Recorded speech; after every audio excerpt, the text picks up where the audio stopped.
Uyu munsi ni kuwa kabiri, turi kuri 8:05. I Nyabugogo ni nk'ibisanzwe, abantu bariruka, imodoka ziragenda, imoto ziravuza amahoni, ndetse abantu benshi barahuze. Nyamara kuri we wagira ngo isi yose imuhagaze hejuru, kubera imizigo yikoreye iremereye, ibyuya byinshi, umukungugu n'amarira mu maso. Ako kanya mu guhindukira abona isura, ndetse isura atigeze yibagirwa mu buzima bwe bwose. Aramwegera no mu ijwi rituje, nubwo ananiwe cyane, ariko aramubwira ati, ese muraho? Ese yaba ari wowe Betty twiganye muri primaire? Umukobwa aramusubiza ati, ahari byashoboka, ariko simbizi neza, gusa unyihanganire ko ndi kwihuta cyane. Ako kanya amarira atangiye kumuzenga mu maso, arongera amukubita amaso. Ako kanya abona umukobwa ashatse kwigendera, asigaraho ahagaze, amagambo aramunanira kuvuga. Amarira akomeza azenga mu maso, gusa ariko ntiyamenya uko yayahagarika.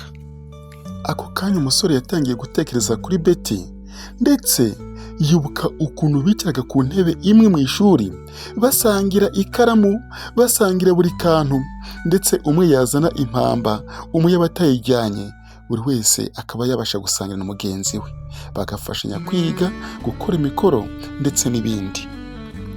Burya koko buri kintu kigira iherezo. Buri wese mu buzima turimo azagira cyangwa se agira inzira ye. Umukobwa byaje kumuhira, akomeza amashuri, ayisumbuye arayiga, kaminuza arayiga, ubu umukobwa ameze neza cyane. Umusore akirangiza amashuri 6 nayo ya primaire, kandi nayo atarangije neza kubera ibibazo bitandukanye byo mu rugo, umusore yaboneje iy'umuhanda. Nuko umusore yatangiye kujya gukora ibiraka byo ku muhanda, ndetse kuri iyi myaka akaba ari umukarasi ahangaha ni Nyabugogo.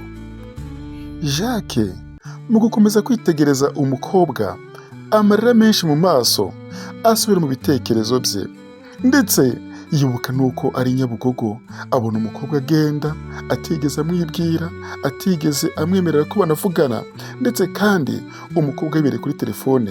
Mbese ubuzima bwiza mu maso buranga uwo mukobwa bugaragara rwose, nta byo gushidikanya. Eric yasigaye aho yikoreye imizigo ye, kubera ko buri wese burya ngo agira imitwaro ye, kandi imitwaro yawe ngo ntawapfa kuyigutura. Ntabwo Eric yigeze ababazwa nuko ari umukene, ahubwo ikintu kimwe cyababaje Eric nuko izina rye ryibagiranye kuri uyu mukobwa biganye imyaka itari mike cyane, mbese imyaka 6, basangira buri kantu. Uyu munsi kuri iyi saha ya 8, Eric akaba abonye ko uyu mukobwa yamwibagiwe ubuzima bwe bwose. Eric nubwo agahinda n'amarira bimurenze mu maso, ntabwo atakaje ubumuntu, ahubwo Eric yahanaguye amarira, kubera ko nta wundi muntu n'ubundi wamufasha ngo amuhanagurire amarira.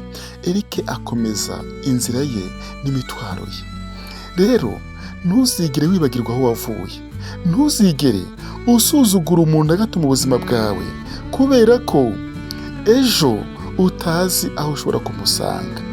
Kandi koko niko bimeze kuri iyi si. Uyu munsi ushobora kuba wishimye, ariko ntumenye iby'ejo uko bizagenda. Nawe ushobora kuba ubabaye uyu munsi, ukaba utazi neza uko bizagenda. Rero ibintu byose ni magirirane. Niba rero wakunze iyi nkuru, cyangwa se iyi nkuru yagukoze ku mutima, kora like, share ndetse na comment. Dukomeze twibanire ahangane kuri Bushake TV nk'ibisanzwe. Uri kumwe na Ben. Reba neza ko wakanze kuri buto subscribe, kugira ngo inkuru yose uko isohotse uzajye uyibona uri mu ba mbere. Komeza kugira ibihe byiza. Ciao ciao.